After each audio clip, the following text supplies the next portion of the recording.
बिस्मिल्लाहिर्रहमानिर्रहीम अस्सलाम वालेकुम डियर स्टूडेंट। क्वेश्चन नंबर 2 देखें एक्सरसाइज 6.2 का।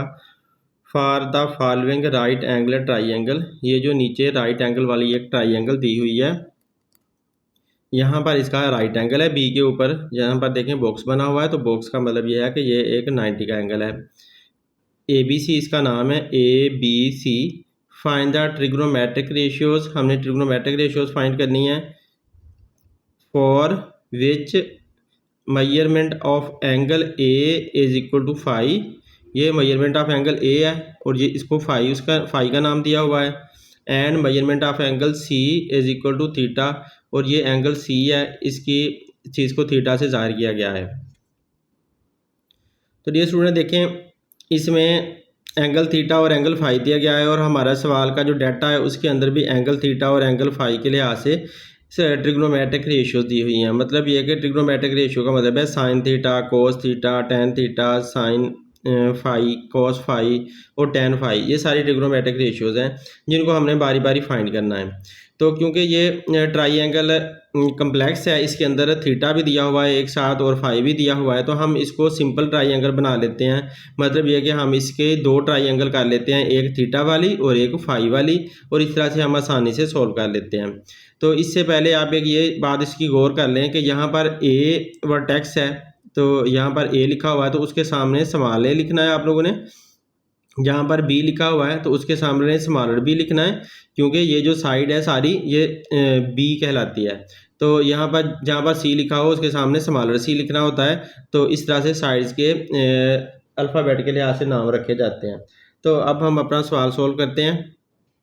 ये स्टूडेंट देखें, ये मैंने जो हमारे सवाल के अंदर ट्राइंगल दी हुई थी वो मैंने बना लिया। अब इससे मैंने दो ट्राइंगल बनानी है, दो ट्राइंगल, एक एंगल फाई के लिए बना लेते हैं, एक थीटा के लिए बना लेते हैं। तो पहले हम एंगल थीटा के लिए ट्राइंगल बना लेते हैं। सेम इसी तरह की ट्राइंगल हमने बनानी है, लेकिन बस दो बनानी है ताकि हमारा सवाल हमें बहुत ज़्यादा आसान लगने लग जाए। तो जब सवाल को आप सिंपल कर लोगे तो उसकी जो कम्प्लेक्सिटी है वो ख़त्म कर लोगे, तो आपको करने का भी मज़ा आएगा और इजी लगने लग जाएगा। यहाँ पर एंगल बी है जो कि 90 का एंगल है, तो इसके सामने हमने स्मॉल बी लिखना होता है, स्मॉलर लेटर लिखना होता है। उसके बाद यहाँ पर एंगल सी है और इसका नाम थीटा है, उसने हमें थीटा दिया हुआ है। तो इस कैपिटल सी की वजह से आपने यहाँ पर साइड का नाम स्मॉलर सी लिख देना है। और फिर ये वाला हमारे पास ए बचा हुआ है ऑप्शन, इसका हम ये वाला एंगल अभी फाई नहीं लिखते, क्योंकि अगर ये लिख लेंगे तो कम्प्लेक्स हो जाएगी हमारी ट्राइंगल, इसलिए इसको सिंपल रखने के लिए हमने अभी इसका नाम नहीं लिखा। तो ये ए के सामने आपने स्मॉलर केस में ए लिख दिया। अब हम इसके नाम रख लेते हैं, क्योंकि ये हमारा एंगल थीटा है तो सामने वाली साइड परपेंडिकुलर बनेगी, तो लिहाजा यहाँ से लेकर यहाँ तक ये साइड हमारी परपेंडिकुलर बन रही है इस एंगल थीटा के लिहाज से। तो हम इसका नाम परपेंडिकुलर लिख देते हैं। परपेंडिकुलर का मैं पी लिख देता हूँ, तो ये वाली साइड हमारी पी है, पी फॉर परपेंडिकुलर। और 90 का जो एंगल होता है उसके सामने वाली साइड हमेशा हाइपोटेन्यूज होती है। तो इस ये जो जिसको हमने बी का नाम दिया हुआ है ये असल में हमारी ट्राइंगल का हाइपोटेन्यूज है। और अब बाकी ए की साइड बची हुई है ये साइड, तो इसका नाम आप बेस ही रख सकते हैं, ज़ाहिर है और कोई नाम तो होता नहीं है। तो आप इसका नाम बेस रख दो, इसका नाम बी फॉर बेस मैंने रख दिया। तो इस तरह से मैंने इसकी साइड्स के नाम रख दिए, एक उसके अल्फ़ाबेट के लिहाज से और दूसरा इसका हाइपोटेन्यूज, बेस और ये परपेंडिकुलर थीटा के लिहाज से हमने नाम रख दिए। ये थीटा के लिहाज से नाम रखने होते हैं। थीटा अगर जगह चेंज करता है तो परपेंडिकुलर भी अपनी जगह चेंज कर लेता है। तो अब थीटा के लिहाज से मैंने रख लिया। अब फाई मैंने एंगल लेना है, तो फाई एंगल के लिहाज से एक और ट्राइंगल अब हमें यहाँ पर बनानी पड़ेगी। तो इस तरह से इसमें से ये दूसरी ट्राइंगल हम निकाल लेते हैं। अब देखें, यहाँ पर एंगल वही है 90 का, तो यहाँ पर स्मॉलर केस में बी है, यहाँ पे ए है, तो ए के ऊपर उसने एंगल हमें फाई दिया हुआ है, तो लिहाजा यहाँ पर हम अब एंगल फाई ले लेते हैं। इस तरह से आपने फाई बना लेना है। इधर एंगल थीटा अब आप नहीं लिखेंगे क्योंकि एंगल थीटा वाली हम पहले ही बना चुके हैं। तो यहाँ पर हम सी लिख देते हैं और सी के सामने ये स्मॉलर केस में सी आ गया और ए के सामने ये स्मॉलर केस में ए आ गया।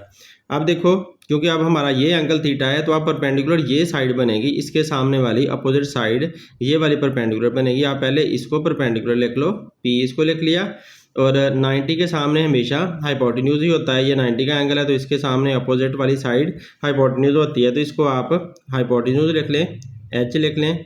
और अब बाकी बची हुई है ये वाली एक साइड, तो जाहिर है सबके नाम तो रखे गए हैं, ये एक साइड का नाम अब क्या रखेंगे, तो इसका नाम बेस होगा। ये बेस ट्राइंगल की ये बेस साइड बन जाएगी। तो इस तरह से हमने सबके नाम रख लिए हैं। अब हम सवाल को सॉल्व करते हैं। तो डियर स्टूडेंट, आप सिंपल जब सवाल हो जाए तो इसे सॉल्व करना बहुत आसान हो जाता है। इसका पहला पार्ट देखें। अब पहला पार्ट उसने हमें दिया है साइन थीटा, साइन थीटा। अब थीटा वाली ट्राइंगल लेनी है, थीटा वाली ये ट्राइंगल है, उसका हमने साइन मालूम करना है। तो उसका साइन मालूम करते हुए हमने दोबारा यहाँ पर साइन थीटा लिखा। Sine theta is equal to, sine theta का हमें ये पता है कि वो परपेंडिकुलर ओवर हाइपोटेन्यूज होता है। तो परपेंडिकुलर ये है, हाइपोटेन्यूज ये है, तो लिहाजा हम यहाँ पर परपेंडिकुलर लिख देते हैं। परपेंडिकुलर हमारा ये है, ये हमने लिख दिया। हाइपोटेन्यूज ये है, लिख दिया। अब परपेंडिकुलर किसके साथ है, सी के साथ। यहाँ पर हमने स्मॉलर केस में सी लिख देना और यहाँ पर स्मॉलर केस में हमने बी लिख देना। तो इस तरह से हमारी साइन थीटा की जो ट्रिग्नोमेट्रिक रेशियो है वो आ चुकी है। तो अब दूसरा इसका पार्ट है कोस थीटा। तो यहाँ पे हम नंबर 2 पे कोस थीटा फाइंड करते हैं। कोस थीटा, तो कोस थीटा बराबर होता है, ये हमें पता है कोस थीटा, क्योंकि ये थीटा वाली ट्राइंगल है तो ये ट्राइंगल देखनी है। तो कोस थीटा बराबर होता है बेस ओवर हाइपोटेन्यूज। तो बेस इसका ये है, तो बेस ओवर हाइपोटेन्यूज, हाइपोटेन्यूज का एच लगा दिया। अब बेस का किसके बराबर है, ए के बराबर, वो ए लिख दिया उसकी साइड का नाम, और हाइपोटेन्यूज में वही बी आता है, तो ये बी आ गया। अब इस तरह से हमारा कोस थीटा आ चुका है। अब देखें टेन थीटा, यहाँ पे निकाल लेते हैं tan theta, third part. Tan theta किसके बराबर होगा, क्योंकि ये थीटा है तो थीटा वाली ट्राइंगल देख लो, इसमें टेन बराबर होता है perpendicular over perpendicular over base, तो परपेंडिकुलर ये और बेस ये, तो यहाँ पर हमने P ओवर B लिख दिया। अब P यहाँ पर क्या है, C है, और B A है, तो C ओवर A ये हमारा आंसर आ गया। टेन थीटा के बाद हमें उसने पूछा है साइन थीटा, साइन फाई पूछा है। अब तो साइन फाई की हमने वैल्यू बतानी है। साइन फाई, क्योंकि अब फाई वाली ट्राइंगल के बारे में बात कर रहा है तो फाई वाली ट्राइंगल पे आप आ जाओ।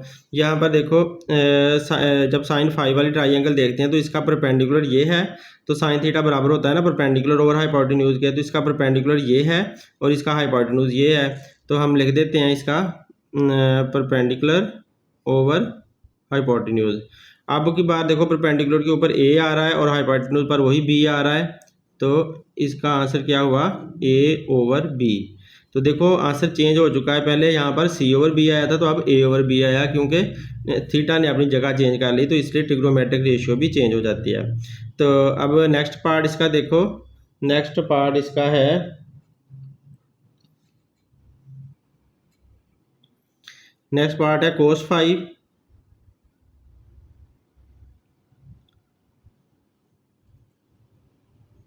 कोस फाइव।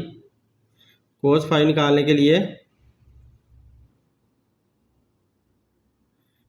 हमें दोबारा फाइव वाली ट्राइंगल देखनी है। फाइव वाली ट्राइंगल देखो ये वाली है, इसमें cos theta base over hypotenuse होता है, तो ये बेस और ये हाइपोटेन्यूज आ गया बी ओवर एच।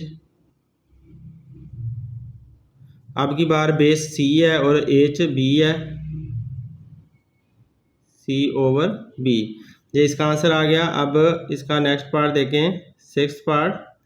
ये उसने हमें कहा है कि टेन फाइव निकाल कर दिखाएं, तो बहुत आसानी से आप टेन फाइव निकाल लोगे।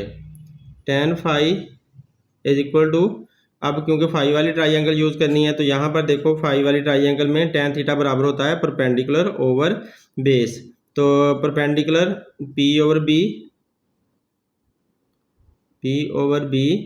अब इसका P है A के बराबर और B है इसका C के बराबर, तो A ओवर C हमारे पास आंसर आ गया। यहाँ इक्वल साइन लगा दें, तो यूँ हमारा ये सवाल सॉल्व हो चुका है। डियर स्टूडेंट, उम्मीद है आप लोग को वीडियो पसंद आएगी। अगर पसंद आती है तो लाजमी अपने दोस्तों से शेयर करें ताकि उनका भी भला हो सके। अपना बहुत सा ख्याल रखें। Thanks for watching. अल्लाह हाफिज़।